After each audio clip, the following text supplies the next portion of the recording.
The ocean is the mother of all life on Earth. It's the life support system of the planet, containing up to 80% of the Earth's living organisms. We often think of the huge rainforests as being the lungs of our planet, but it's actually the oceans. Marine plants supply around 70% of the world's oxygen. The ocean, along with the ice sheets, act as global air conditioners, transferring heat from the equator to the poles, regulating our climate and weather patterns. With less than 5% of the oceans having been explored, there is so much we don't understand about them. We need to respect our oceans and protect them as if our very lives depend on it. Because they do. I'm from Belfast, Northern Ireland. When I was growing up, we were going through kind of a war zone at the time. My aunt's sister won the Nobel Peace Prize and my father was one of the heads of the civil rights movement, so it was very natural for me to become an activist. I started working in advertising and I was quite disillusioned with my work. Often I'd be working on big brands that I just don't agree with their principles.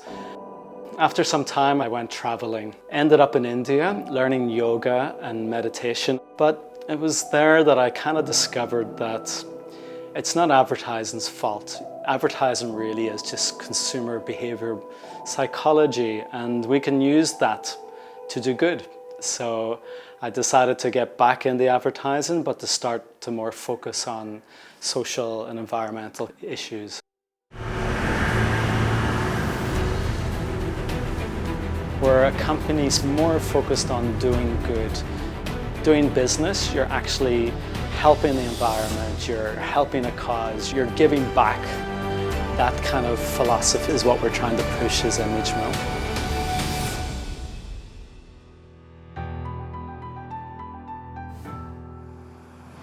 This new series, Save the Beyond 2020, what we wanted to do is connect all the oceans of the planet. We've picked some of the best diving spots from all over the earth. We want to just show people how beautiful they are, and I really believe if people just see how incredible they are, they'll realize just what a treasure they are and how we need to protect these for ourselves and for future generations. So.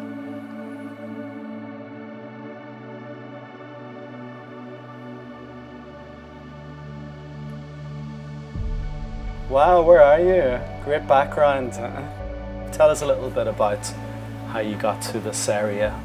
Sure. So I was born in Melbourne, Victoria, which is the southern part of Australia. For me, the Great Barrier Reef was always the end goal. I just fell in love with the ocean, fell in love with the idea that there was a whole nother world under the waves. So live and work on the Great Barrier Reef and feel like I'm the luckiest person in the world.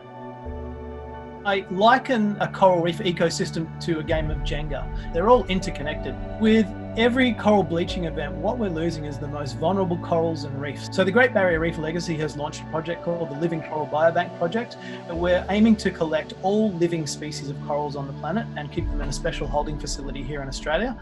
And the reason for doing that is, we can maintain a living genetic stock of corals and their symbiotic algae and bacteria. We're taking advantage of corals' natural ability to kind of live forever. They don't have programmed cell death, and they're trying to look at how to restore and recover big sections of coral reefs. In the background, we're collecting the biodiversity of corals for long term, so we can rebuild reefs if coral species go missing. But we are looking at local restoration efforts. We're installing an artificial reef system locally here off Port Douglas that looks at helping the natural system recover quicker from bleaching impacts. We need to make sure coral reefs survive. It's not too late. We do have an opportunity right now to do something, but we need to take it. So when I saw the Great Barrier Reef on the watch dial, Dean came straight to mind. Last year on the boat, Dean came along as our underwater cameraman. I was really surprised to hear about his PhD in reef management and his environmental projects he's working on. So Ben has a unique story of a man who risks everything to explore the outer edges of our ocean.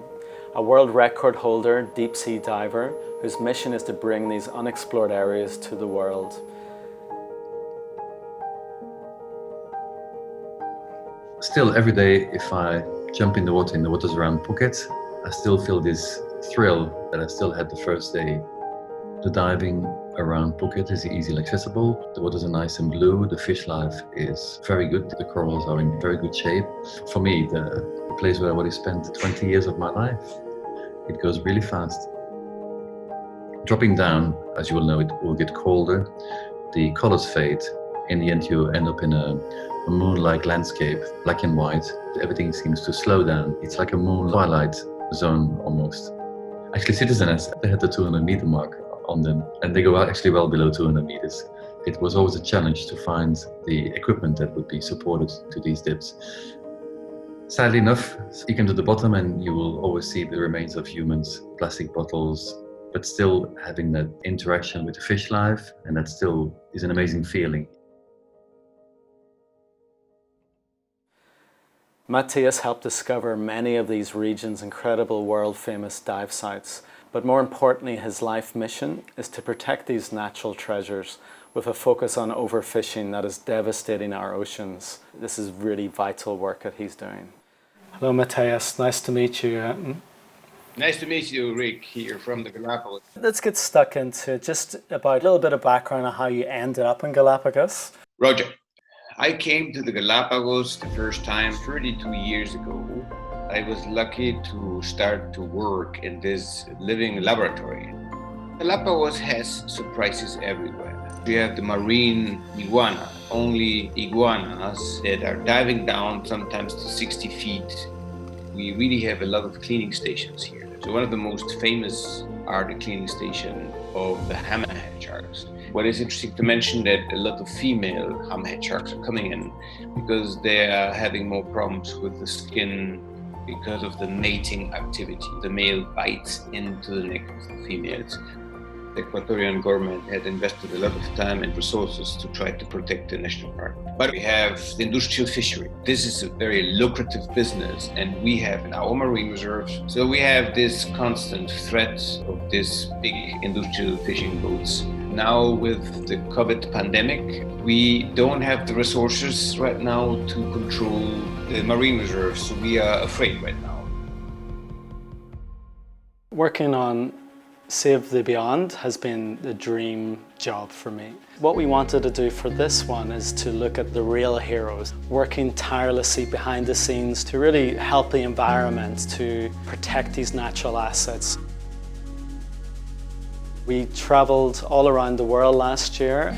We went to the Indonesian seas and we went out with the amazing marine biologist, Abam Sianapar. We were diving into this deep ocean, and after a while these huge mantas came flying overhead, and some of these guys were up to 5 meters in width. We went to the Great Barrier Reef where we met Nathan Cook, who is a reef restoration expert. What struck me most was how devastated the Great Barrier Reef has become. We literally couldn't find a big patch that wasn't impacted by coral bleaching. Also, we met Charlie Vernon. He discovered and named up to 20% of all the known corals in the world. His love and his passion for coral is it's so inspiring. And Greg Asner, he has made an aeroplane that's kitted out with lasers and all sorts of technology, and he can literally film over a rainforest and map it in 3D real time. Last but not least, we met Eric Larson. Eric brought us up to the top of a mountain in Colorado and gave us some intensive polar training.